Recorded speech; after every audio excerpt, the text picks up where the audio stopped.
Buenas, mi nombre es Daniel y como pueden ver aquí abajo en la fecha del video, estamos en noviembre del 2020, ya a un mes de acabar el año, y sí, seguimos en tiempos de cuarentena por el COVID. Llevamos desde abril, cuando nos dieron aquella noticia de que pues el puente se extendería por un virus y pues aquí seguimos. Desde entonces llevamos trabajando por medios electrónicos, en mi caso con el celular con el que grabo este video y la laptop en la que suena la música, o bueno, debería estar sonando música de fondo en este momento, ya lo veré cuando edite el video. Eh, Realmente la cuarentena te deja mucho tiempo libre para pensar.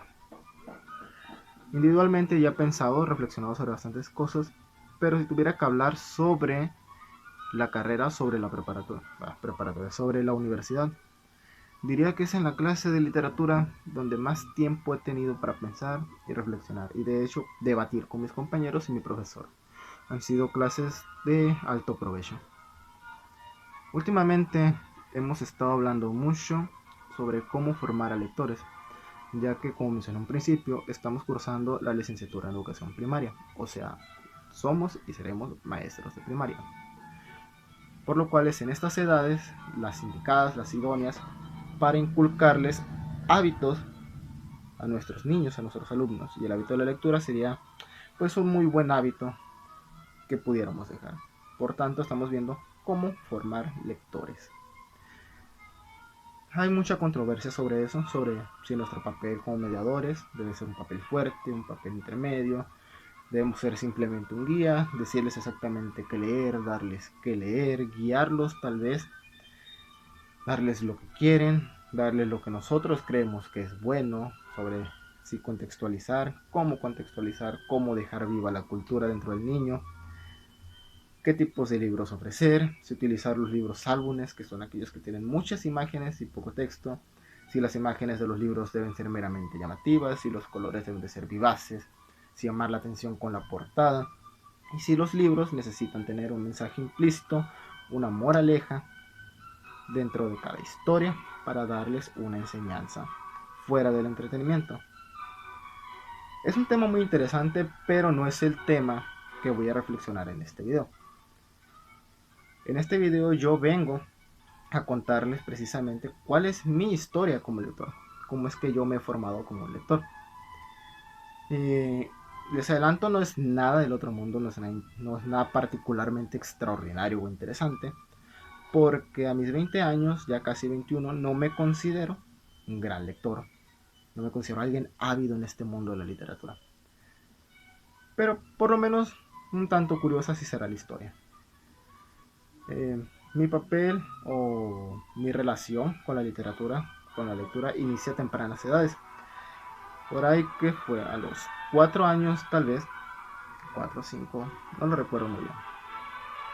Pero sí recuerdo que mi madre tenía un propósito conmigo.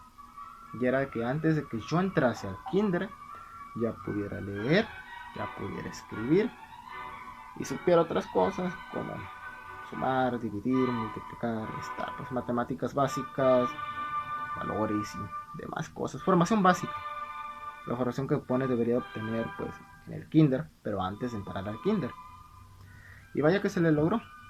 No sé cómo lo logró, no sé cómo lo hizo, pero yo cuando entré al kinder ya sabía leer, ya sabía escribir. O sea, esas habilidades ya las tenía bien. Eso sí, era muy tímido, casi no me gustaba hablar. Pero pues era un buen lector. Para esas edades, claro, cabe resaltar.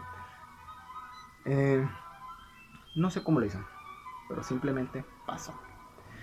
Si tuviera que recordar los textos que leí en estas edades, no los recuerdo mucho. Solo recuerdo que cuando mi hermano también entró al kinder, le pidieron un álbum, elaborar un álbum. Y mi madre lo hizo pues por él. Técnicamente este tipo de tareas se las encargas al niño, pero lo termina haciendo el padre. Siempre ha sido así, no creo que cambie en mucho tiempo. Mi madre confeccionó con sus propias manos un libro de más o menos este calibre, este tamaño y este grosor. El libro era una antología de historias infantiles, de cuentos infantiles, cuentos de no más de 2 páginas, que ella los escribió a mano, con pluma, y los dibujos de cada historia los hizo a mano, con lápiz, y los coloreó, todo ella sola. Este libro contaba con más de 20 historias, si no mal recuerdo, a lo mejor muchas más, no estoy muy seguro. Y estas historias eran con el propósito de que mi hermano y yo tuviéramos algo que leer cada semana. Y así era. Obviamente no recuerdo todas, pero sí recuerdo algunas. Recuerdo las que más me gustaban. Una de un osito polar que estaba dentro de un zoológico y burlaba al guardia para ayudar a los animalitos a escapar. Otra de un ratón que burlaba a un león. Y una de un burro, bueno, una burra más bien, que quería ser una cebra para verse más bonita. Y cuando estaban pintando una cerca de blanco, se recargó sobre la cerca para que tuviera las rayas como una cebra. Son los cuentos que yo recuerdo. Eso pues, a tempranas edades. Y hasta no la primaria ya teníamos una biblioteca y podíamos leer con un poco más de libertad. Yo los libros que escogía eran los libros que tenían las imágenes más llamativas. No sabía ese concepto de la trama y cosas así. Solo leía lo que tenía las imágenes que más me llamaban la atención. Escogía los libros que más me llamaban la atención por las imágenes, porque yo siempre he sido alguien a quien le gusta mucho dibujar. Creo que desde que vi a mi mamá dibujar pues los dibujitos de los libros en esa antología, se me empezó a dar ese gusto y pues esa es la habilidad que yo quise desarrollar, dibujar. Entonces, como dibujaba mucho, yo tomaba los libros que tuvieran los mejores dibujos en mi opinión para poder alimentar mi imaginación, mi creatividad y poder dibujar más y más. Esto es tal que solo recuerdo 2 libros en este periodo, que son el de una oruguita que se transforma en mariposa y un libro de reptiles que se lo recuerdo porque mi hermano se lo trajo a la casa y se lo olvidó regresarlo. De hecho debería de seguir por allá atrás, pero no lo encontré ahorita que busqué. Ya entrando a la secundaria, leí más libros. Ahora sí, no literatura infantil, literatura juvenil.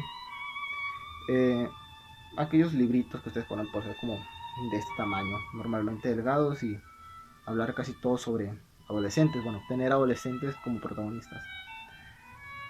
Estos libros los leí porque en la clase de español era obligatorio leer por lo menos 3 libros al año. Entonces leí algunos. Ahorita, si me apuran, recordaría lo de Un grito desesperado. Y lo tengo aquí en la casa, pero no lo encontré. El de En la línea recta, mi favorito de todos, el de Ahí voy. Y creo que en algún momento también leí Colmillo Blanco, pero ya solo por pasar el rato. Porque todos lo habían leído y yo no lo había leído, entonces yo quería leerlo. No quería ser el único que se quedara sin leer Colmillo Blanco. Así que lo leí.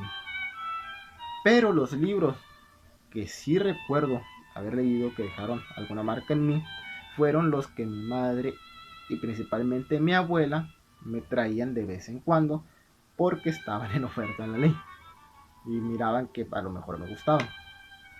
Como ya les dije, yo era una persona muy imaginativa porque dibujaba, bueno, dibujo todavía, y me llamaban mucho la atención las imágenes.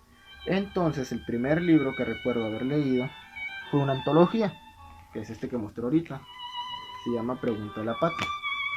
Este es un libro con muchas imágenes, pero también mucho texto, que me lo leí entre secundaria y primaria y secundaria. Son puros datos científicos, pero puestos de una manera en la que un niño los pueda entender. Vaya, sí trae hasta la tabla periódica aquí dentro. Este lo leí porque en serio, como niño y actualmente como joven, siempre he sido muy curioso y pues tener este libro con mucha información, pues me gustaba. Me hace sentir cierta satisfacción y tener más conocimiento. Luego tenemos este otro de aquí que aún conservo. Se llama así, Dragones a secas. Y pues, ¿qué les diré? Es un libro muy llamativo, es un libro grande, de corteza dura, con, no sé, unos detalles texturizados y que se revelan con la luz. Este me gustaba porque aparte de tratar sobre dragones, que como niño era un tema que me gustaba mucho, es un libro interactivo.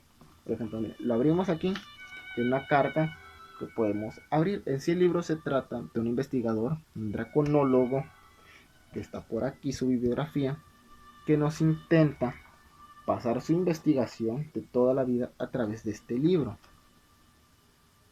Mira, muy interactivo el libro realmente, aquí hay un mapa y varias cosas así. Intenta pasar su investigación,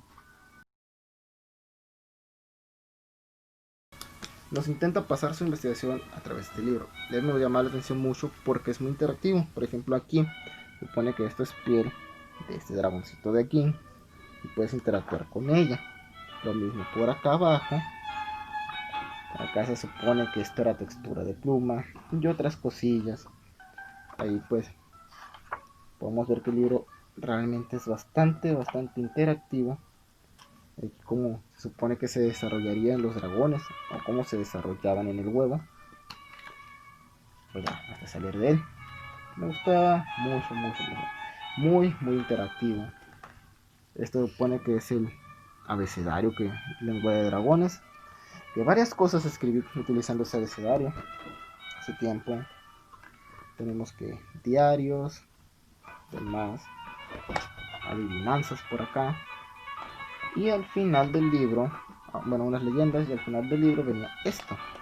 Supone que esto era un ojo de dragón y que si te podías ver reflejado en él, algún día serías un buen draconólogo y encontrarías tú también dragones y los verías en persona. Entonces es un libro muy interactivo y pues actualmente considero que de igual manera por un niño le llamaría muchísimo la atención. Yo aquí lo conservo con mucho cariño. Y otro que también leí y bueno, este sí no lo he leído completo, pero aquí lo tengo, es una guía de astrología. Se preguntarán por qué un niño, un joven de máximo 15 años quisiera una guía de astrología este grosor. Sencillo. En aquel tiempo daban los caballeros del zodiaco en televisión. Y precisamente la astrología trata de los signos zodiacales. Mira que está Aries, por ejemplo. Entonces lo compré teniendo fe en que podría entender algo más de ese estilo. Pero pues no, me gustó. Pero no lo terminé de leer porque después de hablar de los signos zodiacales y algunos planetas, te mete directamente en el mundo de la astrología, que son datos interesantes, pero realmente no de mi interés. Ya pasando esta etapa, llegamos a la preparatoria.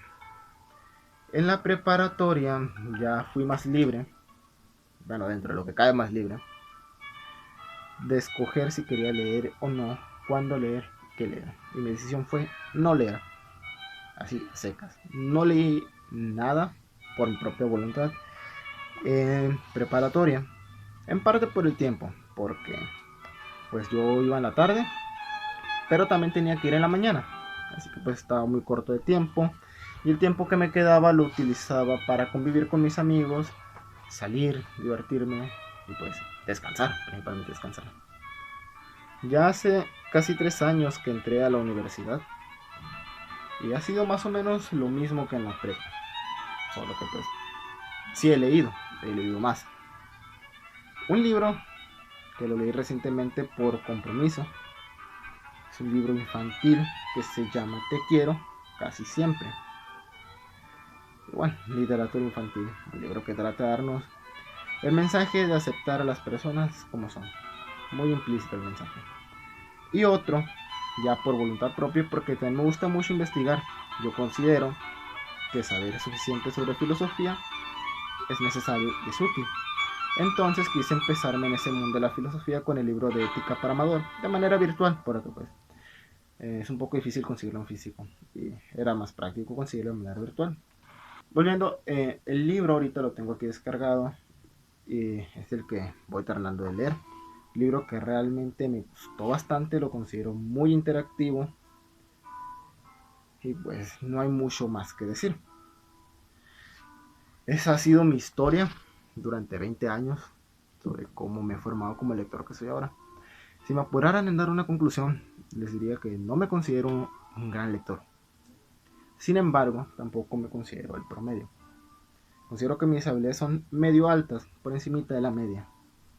Considero que es un poco más de lo necesario para desenvolverse de una manera más que perfecta, más que correcta en el ambiente estudiantil, laboral y social. Porque es eso, la lectura, el habla, la escritura, son habilidades comunicativas, son para comunicarse, las ocupamos para eso. Y bueno, también son el medio para obtener conocimiento, eso sí, muy importante. Si tuviera que decirte algo a ti, que has intentado meterte en el mundo de la lectura o en el de la literatura en general, que quieres leer más, que quieres escribir y sientes que no se te da, no te frustres. Debes de recordar que la lectura y la escritura no son habilidades naturales de nosotros, como tu instinto de supervivencia, como tu necesidad por socializar. No lo son.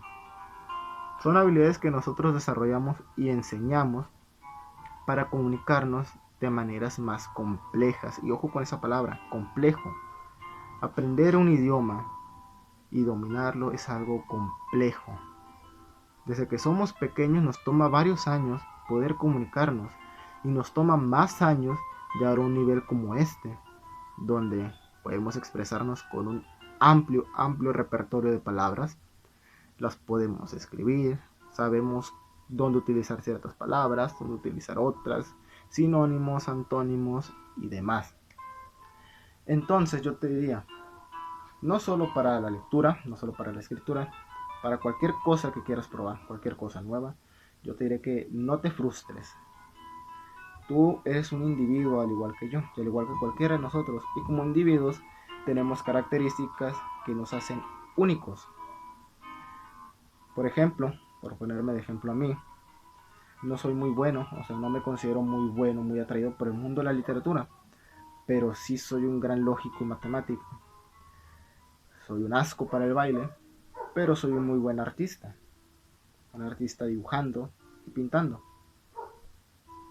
Tú tienes tus propias características que te hacen especial, y es en eso en lo que querrás concentrarte y trabajar. Claro que sí, vas a necesitar cierto nivel de lectura, cierto nivel de escritura y cierto nivel de comunicación porque pues son necesarias, pero si no puedes lograr un nivel muy elevado, no te esfuerces, no te esfuerces de más y no te frustres.